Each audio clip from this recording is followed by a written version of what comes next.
গোয়ালপুকুরের কংগ্রেস প্রার্থী নাসিমের বিরুদ্ধে গোজ প্রার্থী ভিক্টরের হাত ধরে কংগ্রেসে যোগদান। 24 ঘন্টার মধ্যে গোয়ালপুকুরের নির্দল প্রার্থী হয়ে মনোনয়ন জমা দিলেন গোলাম সওয়ার। এতে কংগ্রেসের গোয়ালপুকুর চাকুলিয়া গোষ্ঠীর কোন্দল ফের সামনে এসেছে। রাজনৈতিক মহল মনে করছে কংগ্রেস প্রার্থী মাসুদ মোহাম্মদ নাসিম এহসানের বিরুদ্ধে সওয়ারকে গোজ প্রার্থী করলেন ভিক্টর। গোলাম সরওয়ার গোয়ালপুকুরে বিজেপির নেতা ছিলেন, এবার তাকে প্রার্থী করেনি বিজেপি। গোয়ালপুকুর 2021 সালের বিধানসভা নির্বাচনে বিজেপির প্রার্থী ছিলেন সরওয়ার, এবার বিজেপি থেকে প্রার্থী না করায় ক্ষুব্ধ ছিলেন তিনি। সম্প্রতি এক ইফতার পার্টিতে ভিক্টরের সঙ্গে সরওয়ারের ছবি সোশ্যাল মিডিয়াতে ছড়িয়েছিল। সে সময় থেকেই দল বদলের জল্পনা ছিল। রবিবার রাতে সেই জল্পনার অবসান হয়। চাকুলিয়া ও গোয়ালপুকুর দুই কেন্দ্র থেকেই কংগ্রেসের টিকিট দাবি করেছিলেন ভিক্টর। তা নিয়ে গোয়ালপুকুরে পুরনো কংগ্রেস নেতৃত্বের সঙ্গে ভিক্টরের বিরোধ শুরু হয়েছিল। কংগ্রেস চাকুলিয়া থেকে ভিক্টর এবং গোয়ালপুকুর থেকে নাসিম এহসানকে প্রার্থী করে। দলীয় সূত্র খবর, ভিক্টর অনুগামীরা নাসিমকে মেনে নিতে পারছেন না। সোমবার গোলাম সরওয়ারের মনোনয়নে ভিক্টরের বেশ কিছু অনুগামী সঙ্গে ছিলেন, সেজন্য তাকে গোজ প্রার্থী হিসেবেই মনে করা হচ্ছে। গোলাম সরওয়ার মনোনয়ন জমা দেওয়ার পর কি বললেন শুনুন।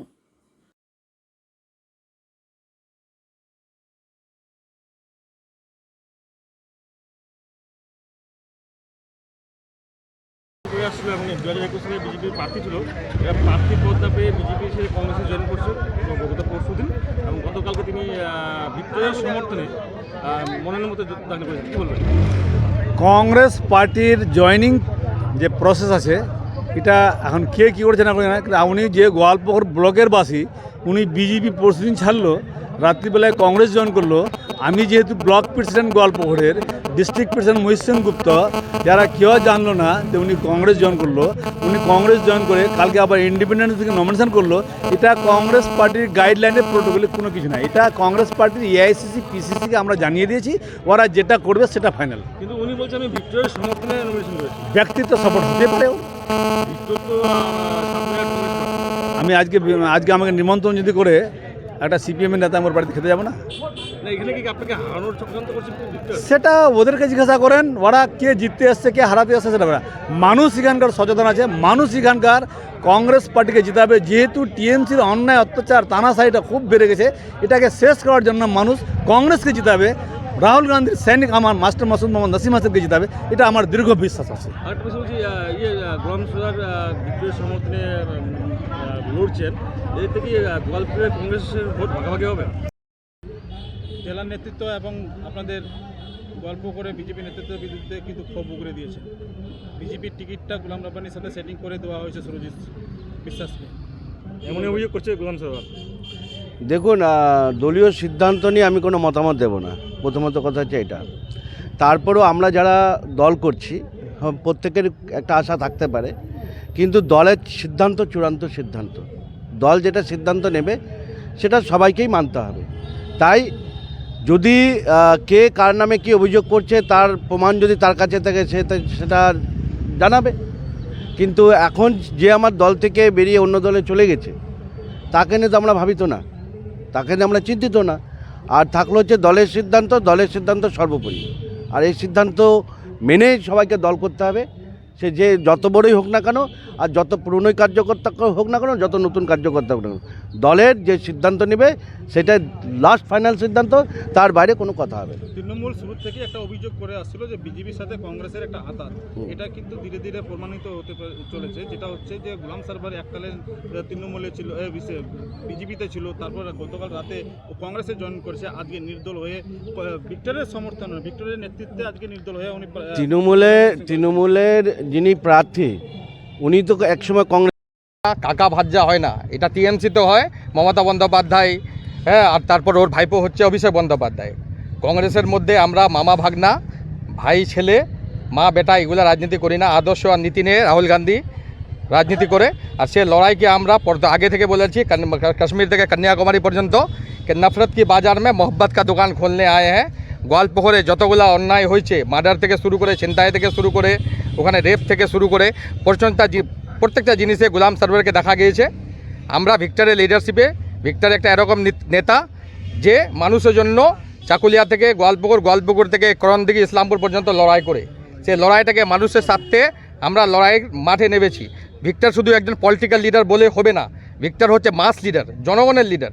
ভিক্টরের পার্টি কংগ্রেস হতে পারে, কিন্তু ভিক্টর যখন দাঁড়ায় সামনে, উনি জনগণের হয়ে দাঁড়ায়, উনি পার্টির হয়ে পরে দাঁড়ায়। আপনার স্ট্যান্ড পয়েন্ট কি? আপনি তো কংগ্রেসের একজন নেতৃত্ব দিচ্ছেন গল্পপুরে, এখন আপনার একজন মামা তো তৃণমূলের আমি কংগ্রেস করি কি কংগ্রেস করি না, ডিস্ট্রিক্ট প্রেসিডেন্টকে যখন আপনি জিজ্ঞাসা করবেন, উনি ডাইরেক্ট বলে দেবে কি ওরা আমরা ইসলামপুরকে জেলা নিয়ে একটা আন্দোলন করেছিলাম, ইসলামপুর জেলা নির্মাণ কমিটি, সেটাকে ডিস্ট্রিক্ট প্রেসিডেন্ট বলছিল ওটা জেলা নির্মাণ কমিটি না, ওটা ইসলামপুর বেঈমান কমিটি। ইসলামপুরে মানুষের স্বার্থের জন্য আমরা একটা আন্দোলন করেছি, কে করণদিঘি থেকে শুরু করে নিয়ে চোপড়া পর্যন্ত ইসলামপুরকে জেলা চাই। ওই জন্য ভিক্টোরিয়া কমিটির সদস্য চেয়ারম্যান ছিলেন, অশোক রায়ও চেয়ারম্যান ছিলেন। ওই জন্য আমরা লড়াই করছিলাম। যখন ভিক্টর আমাদেরকে গোয়ালপুকুরের সেবা দলের প্রেসিডেন্ট নুর ইসলাম সাহেবকে করে দিলেন আর আমাকে ভাইস প্রেসিডেন্ট করে দিলাম, সেই ডিস্ট্রিক্ট প্রেসিডেন্ট আমাদেরকে বলল যে ওটা সেবা দল না, ওটা বজরং দল। নির্দল প্রার্থী হলাম, আমার কোনো সিম্বল নাই, কিন্তু আমি কংগ্রেস পার্টিতে সমর্থন করছি। আর আমরা যেগুলো আমাদের গোয়ালপুকুরের কংগ্রেসে ছিল তাদেরকে তো নসিম সাহেব যে আছে কংগ্রেস মানছে না, কি বলছে এরা কংগ্রেস না, সেটা এখন প্রমাণ হবে কি অরিজিনাল কংগ্রেস কে আছে আর ডুপ্লিকেট কে আছে, সেটিংয়ের কে আছে। আর এইগুলো সেটিংবাজি চলবে না গোয়ালপুকুরে, আর গোয়ালপুকুরের জনগণ এবারে হিসাব দিবে আর এগুলো খাবে না। এর জন্য অরিজিনাল কংগ্রেস যে আছে সেটা ইলেকশনের যে গিনতি হবে না, তারপরে রেজাল্টের পরে আপনাকে আমি বলবো কি অরিজিনাল আর ডুপ্লিকেট কি রেজাল্ট আছে, সেটাই বলবো। একটা বিষয়, আপনি তো বিজেপিতে ছিলেন, হ্যাঁ, টিকিট না দিয়ে কি আপনি কংগ্রেসে গেলেন? না, বিজেপিতে ছিলাম আমি, বিজেপিতে আমি 5 বছর ছিলাম। আমি 2021-এর বিজেপির এমএলএ প্রার্থী ছিলাম, সেটা সবাই জানে। কিন্তু আমি বিজেপির হয় জনগণের কাজ করলাম, একটা সুযোগ পেলাম আমি কাজ করার, সেই কাজটা আমি করলাম জনগণের। তারপরে জনগণ এই 2024-এ দেখতে চাচ্ছিল আমাকে, তারপর আমি দেখলাম এখানে কে মন্ত্রীকে জিতার জন্য সুযোগ করে দিচ্ছে, একটা ডামি ক্যান্ডিডেটকে দে, অযোগ্য প্রার্থী, যোগ্য নাই আর তার অপরিচিতই আছে, পরিচিত লোক নাই, সেই লোকটাকে ক্যান্ডিডেট বানায় মন্ত্রীকে জিতার সুযোগ করছে। এইগুলো 4-5টা দালাল আছে গোয়ালপুকুরের, কে করছে? গোয়ালপুকুরে 4-5টা দালাল আছে বিজেপিতে, আর 2-3টা রায়গঞ্জে আছে। কারা কারা ওরা কারা? নাম না বলে কি? নামগুলো কীভাবে বলে, আপনিও তো জানেন না কি আমাদের যে আমাদের জনগণ আমাকে চাচ্ছে। বিজেপি কারা? বিজেপি জেলা সংগঠন কি? বলছেন বিজেপি মন্ত্রীকে জিতানোর জন্য টিকিট করে দিয়েছে বিজেপি জেলা সংগঠন কি? বিজেপির নেতৃত্ব বিজেপি কারা? বিজেপির আমি জানি কি এখানে আনন্দ মণ্ডল আছে, তাপস বিশ্বাস আছে, অপূর্ব আছে। তাপসের বেশি এখানে যোগদান আছে, তাপসের বউ চাকরি করে মন্ত্রীর বাড়িতে এই খাগড় গ্রাম পঞ্চায়েতে, সবগুলো জানি আমি।